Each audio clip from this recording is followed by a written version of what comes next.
Let's bring in former CIA director and retired four-star General David Petraeus. General Petraeus, first of all, let's pick up what we just heard there. The idea that giving any concessions as part of negotiations with Russia would be rewarding basically their terrorism that they've rained down upon the Ukrainian people. Yeah, I mean, it indicates that the Venn diagrams, if you will, what's acceptable, in other words, to President Putin and also to President Zelensky, there's still very little overlap, if any. Basically, what you have is a president in Moscow who's watching his economy, his financial system, his inner circle, and his business community be seriously damaged, in some cases irreparably so. And then, of course, another president in Kyiv who's watching his country slowly be damaged, parts of it destroyed, terrible loss of innocent life as well as of his forces. Although the battlefield situation is a bit of a bloody stalemate, Ukrainians actually having halted the Russians around Kyiv, Kharkiv, and some others, and even pushing them back a bit in Kyiv. But then you have the situation in Mariupol, which has become a bit of a Ukrainian Alamo at this point in time. It's fighting to the last defender and pinning down multiple Russian battalions in so doing, very heroically. But ultimately, it looks as if it's going to have to collapse. It's going to be taken. And when it does, that is a moment of some peril for Ukraine, because now that port can be used by the Russians. Remember, they were using a port just to the west of that where a ship was hit and destroyed, Russian ship. They'll now have quite a good port on the Sea of Azov out to the Black Sea. And then it will free up a number of battalions that were the ones that have been closing the circle, closing the noose on Mariupol, who can then push further north and perhaps enable Russia to achieve what it has now said as it's redefined its objectives, to taking control of all of the Donetsk and Luhansk oblasts, provinces, if you will, and then solidifying its grip on a land corridor from the Donbass, from those two oblasts all the way to Crimea. So this is going to be a very tenuous period the next few days as we see what happens in Mariupol, what the Russians are able to do as a result of it, and then how the Ukrainians can respond, because it's a very long distance from anywhere where they might have forces that they could possibly spare. And of course, in the meantime, very understandably, you have President Zelensky, who, despite hearing this extraordinary commitment from President Biden and from all the leaders of NATO at the summit this past week, nonetheless wants more. And I fully understand that. I mean, he's like a battlefield commander, and no commander has ever had enough forces, drones, Air Force, whatever it may be.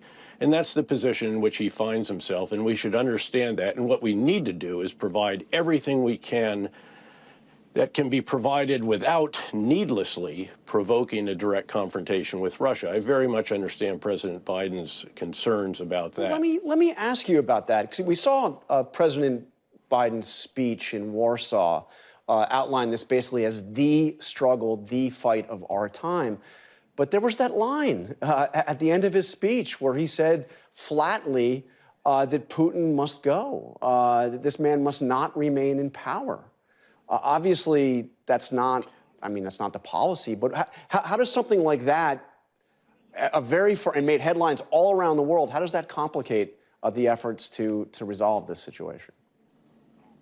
Well, I mean, it reminds us that message discipline has its virtues. That was reportedly very clearly an unscripted moment, in addition, in the emotion of that very emotional moment. And, you know, it will cause some challenges down the road. It will disappear, you know, the headlines will move on to something else within a few days. But in the mind of Putin, who's someone who has, you know, watched and rewatched, you know, old videos of Gaddafi being taken and killed, this kind of thing, it will play on his mind, and it could complicate matters going down the road.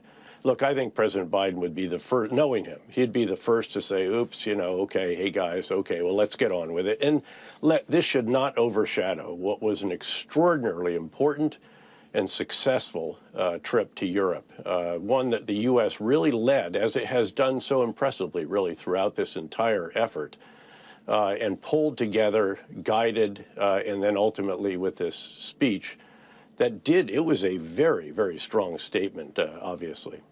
I want to ask you a little flashback here to a statement made by the president of Poland visiting Tbilisi, Georgia, after the Russians invaded Georgia back in 2008.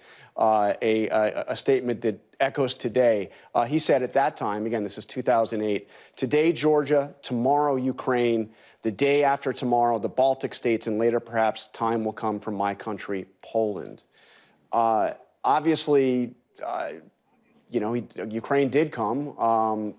Is there a concern here that whatever ends up resolving this, if there is a resolution here with the Russians backing down, that rewarding them in any way for this is ultimately a green light for Putin's ultimate plan to rebuild the Russian Empire?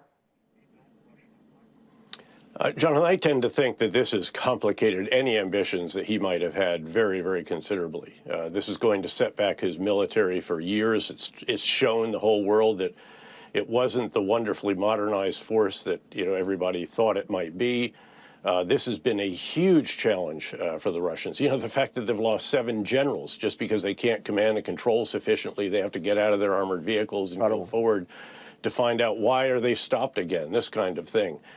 So I tend to think that his ambitions are going to be seriously set back by what takes place in Ukraine, noting that this is by no means nearing a conclusion. All right, General David Petraeus, thank you very much for joining us on This Week. Hi, everyone. George Stephanopoulos here. Thanks for checking out the ABC News YouTube channel. If you'd like to get more videos, show highlights, and watch live event coverage, click on the right over here to subscribe to our channel. And don't forget to download the ABC News app for breaking news alerts. Thanks for watching.